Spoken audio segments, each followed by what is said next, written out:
Yo, magtatattoo na naman tayo. Yon, ngayon pala ito ay home service. Itong session natin na to, naka-prepare na lahat ng gamit. Yan, let's go.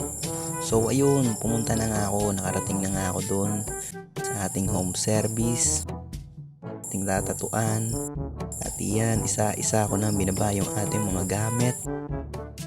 Yan, hindi mo lang makapag-video syempre habang nagda-drive, diba? So yan, inisa-isa ko na yung mga gamit, ibinaba ko na. At ang pagka-aking pagkababa, syempre diretso na sa loob. Pasok tayo dahil kanina pa pala tayo naantay. Yan, pasok. So ayun, ating pasyente. So yan, forward tayo, malod. Yan, diretso. Ang tattoo nga pala natin dito ay wristband and a polynesian. Ilang beses na ako nakagawa ng ganito, kaya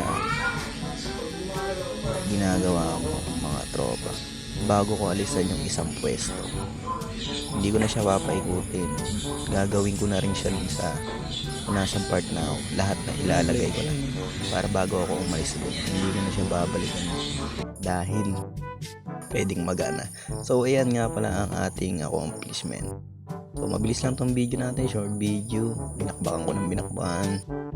So ayun, yan ang ating yun. Napageng-geng pa ang kuya. So ayun, ligpit na naman. Ang bilis, yun, ligpit, diretso, mga gamit isa-isa. So hanggang dito na lang, yun lang. Let's go.